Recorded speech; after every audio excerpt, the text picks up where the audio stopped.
Andhra Pradesh voter మహాశైలందరికీ విజ్ఞప్తి, ఆదమరిచారా మీ ఓట్లు గల్లంతే. ఏటి మనోడు ఈ విధంగా చెప్తున్నారు అనుకుంటున్నారా? మరి మీరే రండి, ఆధారాలతో సహా చూపిస్తాను. మరి ఈరోజు ముఖ్యంగా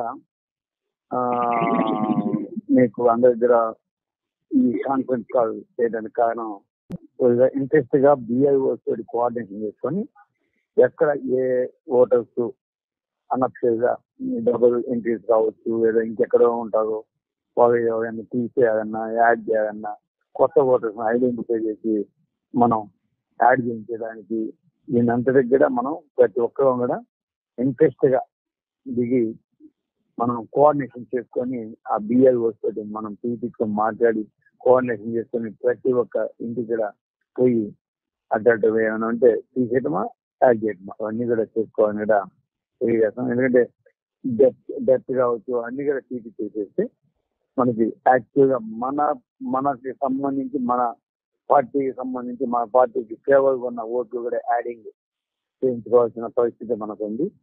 అది ఒకటి చేయించాలి. అట్లాగే కొంతమంది ఇక్కడ ఉండొచ్చు, ఇక్కడ ఉండకపోవచ్చు.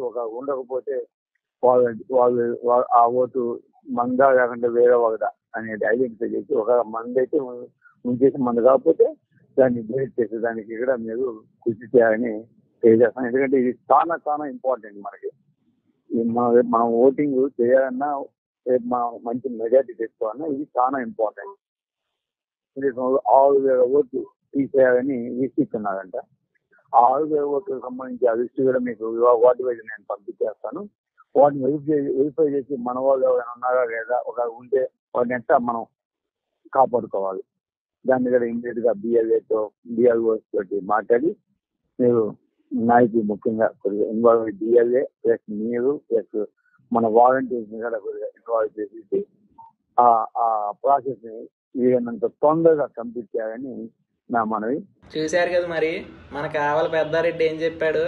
మన పార్టీ ఓట్లు అయితే ఉంచండి, అవతల పార్టీ అయితే లేపారు. అట్లుంటది మరి మన రాజకీయం అంటే. వాసి పడతా సదియ్య. అనేక మంది ఓట్లు ఇప్పటికే తీసివేశారు. కావున ఓట్లు తొలగింపు అనేది ఎందుకు జరుగుతుంది, వీళ్ళు ఓట్లు తీసేయాలనుకుంటే ఏ విధమైనటువంటి మార్గదర్శకాలు ఉన్నాయి, ఎందుకు తొలగించాల్సి వస్తుంది, బయట ఉంటే ఓట్లు తీసేస్తారా, వివాహం అయిపోతే ఓట్లు తీసేయొచ్చా, దీని గురించి మీ అందరికీ కూడా ఒక చిన్న వీడియో ద్వారా తెలియపరుద్దామనేసి మీ ముందుకు రావడం జరిగింది. ప్రతి ఒక్కరూ ఈ వీడియోని చివరి వరకు చూస్తారని ఆశిస్తున్నాం. కొత్త సాంప్రదాయం తీసుకొచ్చేసారు. ఏంటి, వీడు ఊర్లో లేడు, వీళ్ళు ఓటు తీసేయండి. అయ్యో, దానికి స్పష్టమైన మార్గదర్శకాలు ఉన్నాయి. ఎవడు ఓటు తీసేయాలంటానికి. ఓటర్ ఎక్కడో దగ్గర ఓటు వేయాలి కదా. ఆ ఓటర్ ఎక్కడ వేయాలనేది డిసైడ్ చేసేది ఆ ఓటర్. అని ఎక్కడ ఓటు వేసుకుంటాడు అనేటువంటిది ఆ ఓటర్ డిసైడ్ చేసుకుంటాడు. వీడు ఊర్లో లేడు, వాని ఊర్లో ఉండడానికి, పుట్టినప్పటి నుంచి పెరగడానికి చాలా స్పష్టమైన మార్గదర్శకాలు ఉన్నాయి. నేను ఒక ఎగ్జాంపుల్ చెప్తా. మన రాష్ట్రానికి ముఖ్యమంత్రి జగన్మోహన్ రెడ్డి గారు. ఆయన పుట్టింది పులివెందుల్లో అనుకుందాం. పుట్టినప్పటి నుంచి జగన్మోహన్ రెడ్డి గారు పులివెందుల్లో ఉన్నాడా? మనందరికి తెలిసిన విషయం. ఎక్కడెక్కడో హైదరాబాద్ పబ్లిక్ స్కూల్లో చదివాడు, ఆ తర్వాత బెంగళూరులో ఉన్నాడు, ఆ తర్వాత మళ్ళీ ఎక్కడో హైదరాబాద్ లోనే సెటిల్ అయ్యాడు, లోటస్ పాండ్ లో ఇల్లు కట్టుకున్నాడు. పులివెందుల్లో ఆయన ఎప్పుడు కూడా లేడు. మరి గత 30 సంవత్సరాలుగా జగన్మోహన్ రెడ్డి గారి ఓటు పులివెందుల్లో ఎందుకు ఉంది? ఈ రిప్రజెంటేషన్ పెట్టిన నాయకులు ఆ మాత్రం ఆలోచన చేయరా? తొలగిస్తే ముందు జగన్మోహన్ రెడ్డి గారు ఓటు తొలగించాలి అక్కడి నుంచి. గత 30 సంవత్సరాల్లో ఆయన ఓటు ఉండడం అక్కడ నేరం. మీరు చెప్పిన లెక్క ప్రకారం, నా లెక్క ప్రకారం కాదు, మీరు చెప్పిన లెక్క ప్రకారము జగన్మోహన్ రెడ్డి గారు ఓటు పులివెందుల్లో ఉండడం నేరం. మీరు చెప్పిన లెక్కలు అయితే తన ఓటు ఎక్కడ వేసుకోవాలనేటువంటిది మీరు డిసైడ్ చేస్తారా?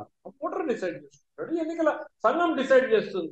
మరిన్ని వీడియోల కోసం ప్రతి ఒక్కరూ మన N media factory YouTube channel subscribe చేసుకోండి. ధన్యవాదాలు.